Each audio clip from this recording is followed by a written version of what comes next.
У півошчах адбылося так. Па ўсім Прыдняпроўі звычаёвае права прадугледжвала 2 дні паншчыны.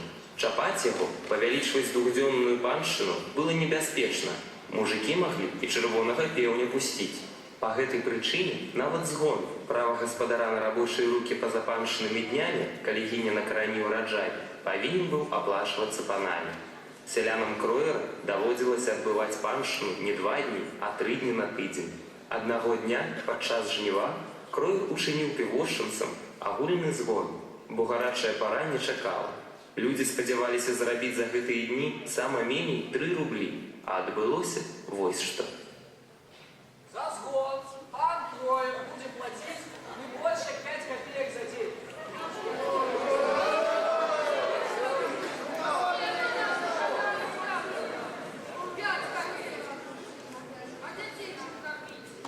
Ну, 5 копеек, значит 5 копеек.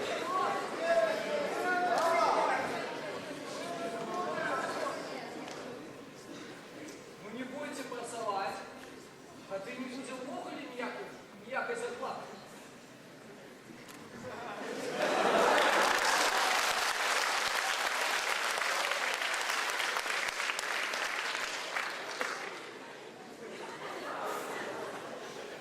О, і губа прийшов, а?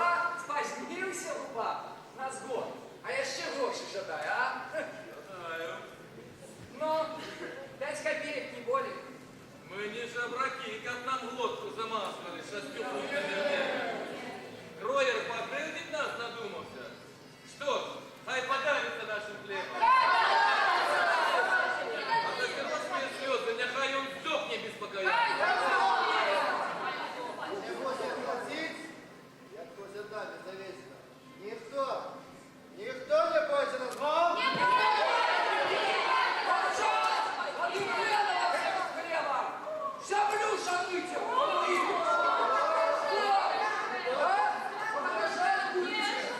Под сброю меня пойдете!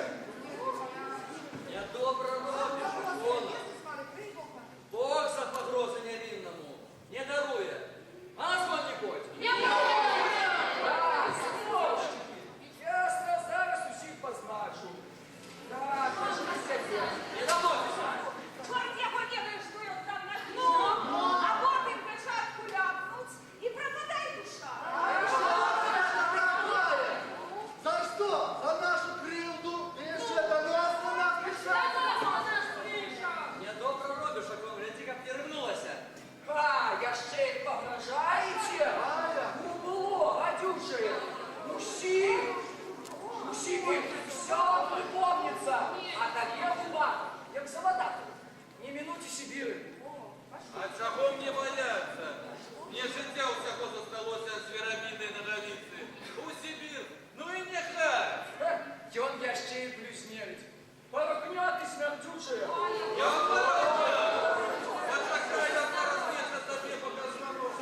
Что тебе в кишине, кроме один? А вот что, гляди.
Василь казал, что ни один христианин не будет стрелять в знак Святого Крыжа.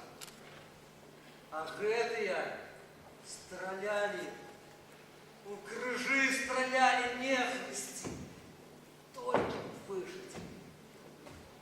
Я им тады покажу. Але як? Як выжить? Где? Сердцем робится холодно, значит, життю конец. Матуля, коли была молода, тихутко спевала матчина в призбе, и месяц была таки полный, и она спевала.